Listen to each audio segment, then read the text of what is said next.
Ah. Hello, good morning mga kapatid.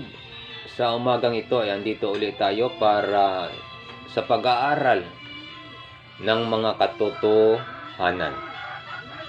Sa umagang ito ay hindi muna tungkol sa Biblia ang ating tatalakayin, kundi yung tungkol naman sa mga pamahiin.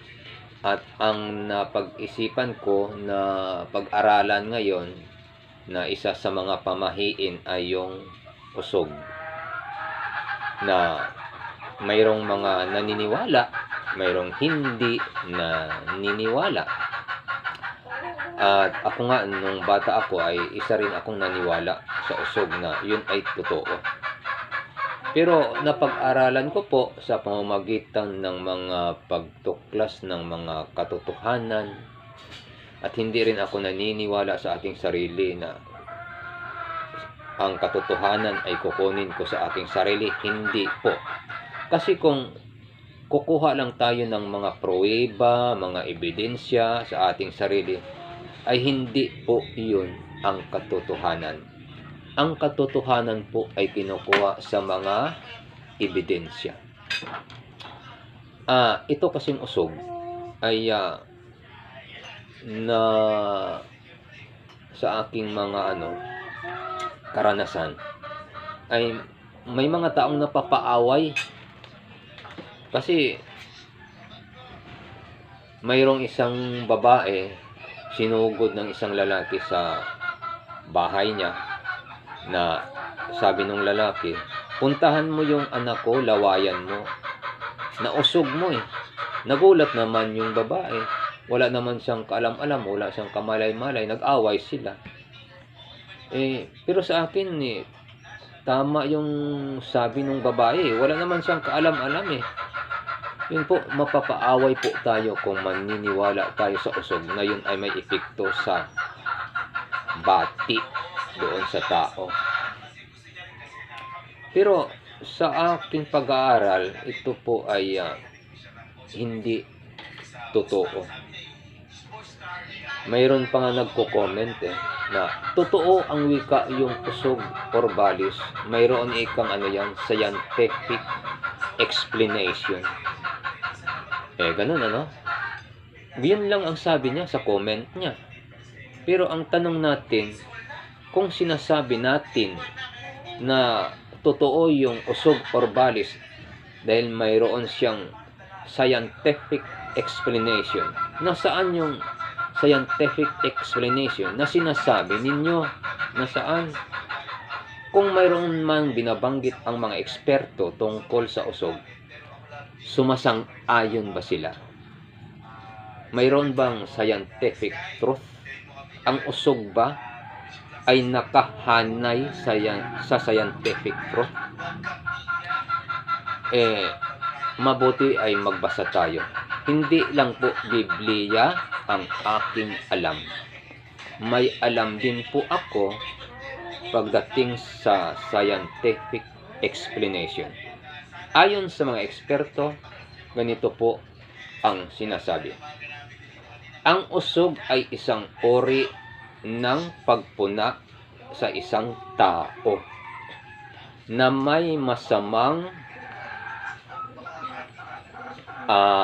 na idudulot pagkalipas ng ilang minuto o oras.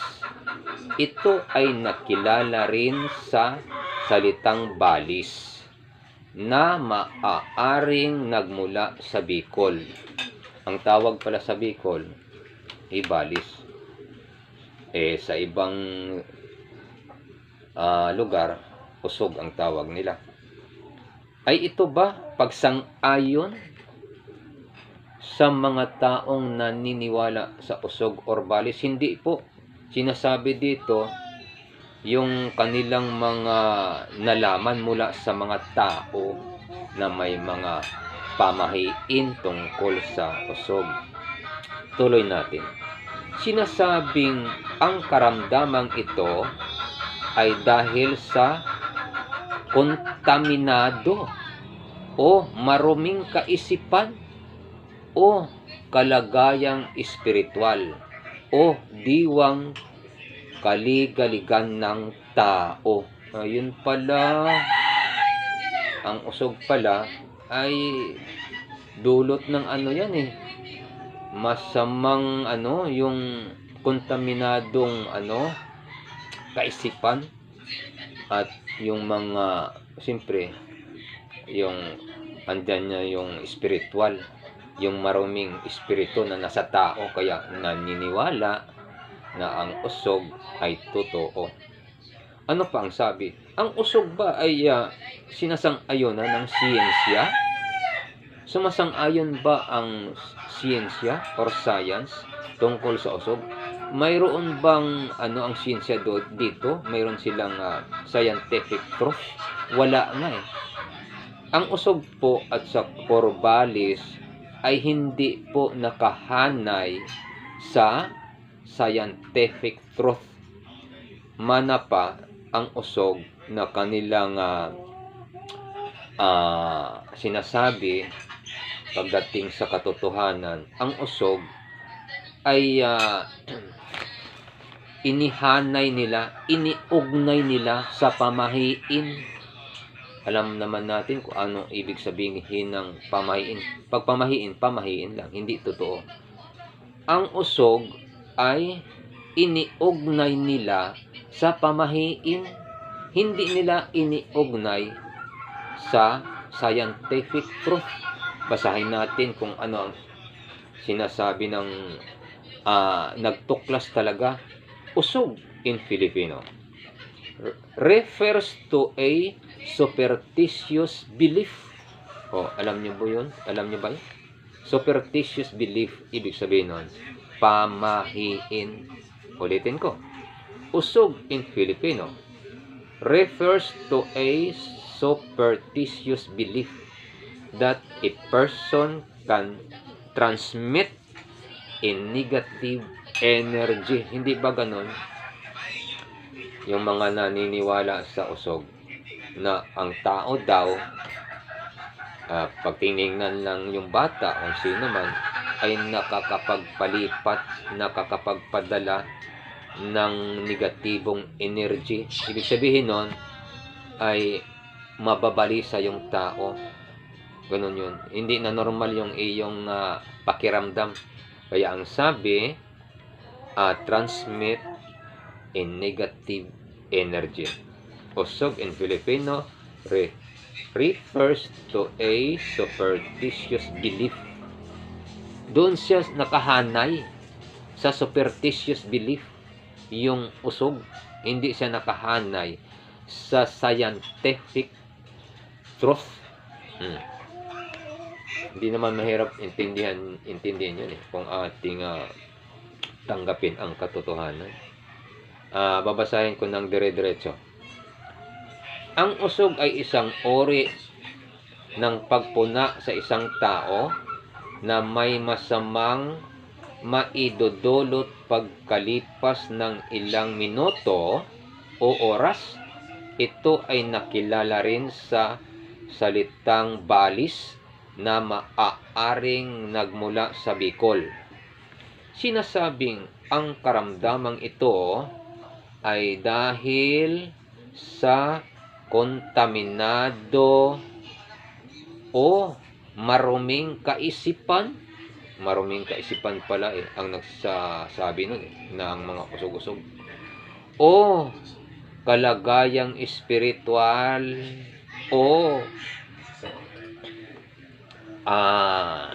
diwang kaligaligan ng tao. Yun po, maruming kaisipan pala yun pag mayroon kang paniniwala tungkol sa usog at balis.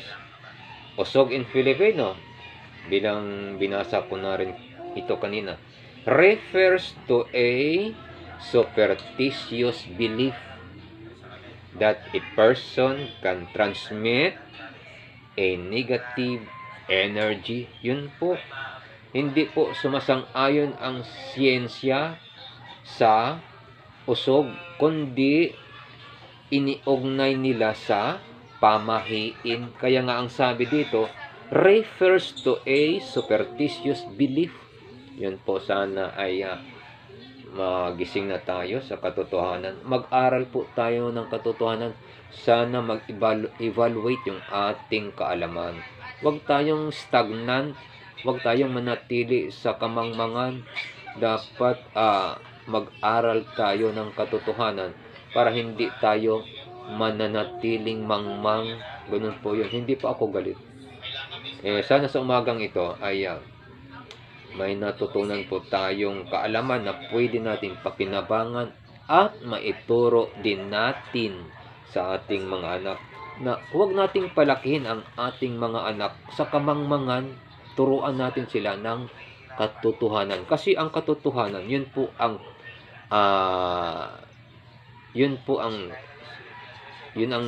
perfect truth. Yun ang perfect science, yung katotohanan. Pero wala nang mas perfect science sa mga salita ng Diyos. Yun po. Marami po tayong matutuklasan na sinasang-ayon na ng siyensya or science. Katulad ng bayabas. Anong natuklasan ninyo tungkol sa bayabas na mayroon siyang scientific truth? Marami. Isa lang yung bayabas. Yung dahon ng bayabas, ilaga mo. Tapos yung tubig nun, ilanggas mo sa sugat. Maganda po yun. Yun po, sinasang-ayon na ng mga eksperto na ang bayabas, yung pinaglagaan ng dahon niya, panglanggas mo sa sugat, nakakatulong po yun. Panglinis baga. Yun po. Scientific truth yan. Yan po ang makukuha nating scientific truth sa bayabas. Pero sa usog, wala po tayong makukuha ang katotohanan dyan, kundi pamahiin. Doon siya nakahanay sa pamahiin. Refers to a superstitious belief. Yun po sa English. Marami pong salamat at sana ay nakapaghatid ako sa inyo ng kaalaman kahit sa maliit na paraan sa ganitong mga pag-aaral. Maraming salamat. Ako po si Tawi Remaldora.